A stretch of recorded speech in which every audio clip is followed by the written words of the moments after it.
మీ ప్రేమ story నుంచి ఒక్కసారి చిన్నగా పాలిటిక్స్లో టర్న్ తీసుకుందాం. హ్మ్.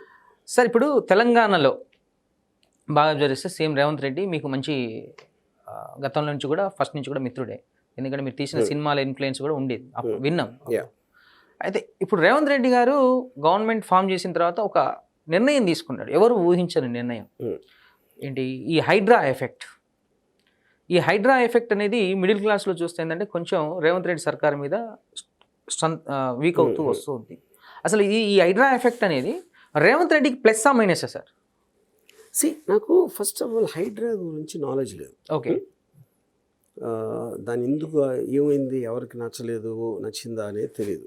కాకపోతే నాకు పర్సనల్గా రేవంత్తో ఉన్న పరిచయం బట్టి ఏ పొలిటికల్ లీడర్ అయినా కూడా ఎంతో కొంత ప్రజలకి చాలా సెన్సిటివ్గా ఉంటాడు. ప్రజలు ఏమనుకుంటారు, ఓటర్స్ ఏమనుకుంటారు, ఎందుకంటే నెక్స్ట్ ఎలక్షన్ మళ్ళీ తను ఫేస్ చేయాల్సి వస్తుంది. ఎగ్జాక్ట్లీ. సో వాళ్ళకి హాని కలిగించే అంత తెలివి తక్కువ మాత్రం కాదు రేవంత్ రెడ్డి పరిస్థితుల్లో. బికాజ్ తను చాలా grounded, is connected to reality. ఇలాంటిది చాలా ఇన్స్టింక్టివ్గా తెలుసు. ఓకే. కానీ అప్పుడు అక్కడేంటంటే అందుకని అది చేస్తే ఎవరికి వచ్చింది, ఎవరికి రాలేదు, డౌన్ అయింది అనేది ఆ డీటెయిల్స్ నాకు తెలియదు. ఓకే. ఆ ఇష్యూ కూడా నేను అంత డీప్గా స్టడీ చేయలేదు. అంటే నాగార్జున ఇన్కన్వెన్షన్ ఎప్పుడైతే కూలగొట్టారో అంటే పబ్లిక్లో ఉన్న పర్సెప్షన్ ఏంటంటే ఓకే పెద్ద పెద్ద వాళ్ళని టార్గెట్ చేశాడు, హైడ్రాలో అసైన్ భూములన్నీ కూడా మళ్ళీ రీకలెక్ట్ చేస్తున్నాడు అనేది ఒకటి ఉంది. ఎప్పుడైతే మూసీ నది పక్కన ఉన్న స్లమ్ పీపుల్స్ ఎవరైతే గుడిసెలు కట్టుకొని ఉంటున్నారో వాళ్ళ మీదకి వెళ్ళినప్పుడు మాత్రం అతని గవర్నెన్స్కి ప్రజలు మొత్తం కూడా యాంటీగా మారారు. అది మీరు అంటున్నారు, నాకు తెలియదు. సో నేను అది అంటున్నాను. అది అయినా అవ్వకపోయినా నా ఉద్దేశంలో Revanth Reddy is very intelligent and very sensitive to people's problems. Exactly.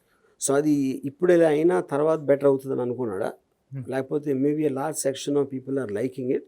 ఆ కారణాలు ఏమైనా ఉండొచ్చు. అది రేవంత్ రెడ్డికి అందరికన్నా ఎక్కువ తెలుస్తుందని నేను నమ్ముతున్నాను. ఇప్పుడు మొన్న ఏపీలో చూస్తే ఫైబర్ నెట్ కావచ్చు, అవన్నీ కావచ్చు, వర్మ గారికి ప్రజల్లో ఉన్న అంటే ఇప్పుడు ఆంధ్రప్రదేశ్ ప్రజల్లో అంటే ఈ ఉన్న ఆలోచన ఏంటంటే చంద్రబాబు నాయుడు అంటే వర్మ గారికి పీకల్లోతో కోపం ఉంది అంటున్నారు. నిజంగా మీకు? నేను చంద్రబాబు నాయుడు కానీ ఇప్పుడు కలవలేదు. ఎగ్జాక్ట్లీ. ఆయన మీద ఏముంటుంది కోపం నాకు. నేను చాలాసార్లు ఇంటర్వ్యూలో 100 సార్లు చెప్పాను, ఎన్టీ రామారావు ఫ్యాన్ నేను ఉన్నప్పుడు వైస్రాయ్ అయిన దాంట్లో ఆయన చేసింది I did not connect to that. ఆ ఇంప్రెషన్ క్యారీ ఫార్వర్డ్ అయింది. అంతకు తప్పిస్తే నాకు తెలియదు, ఆయన గురించి ఏమీ తెలియదు నాకు. ఓకే.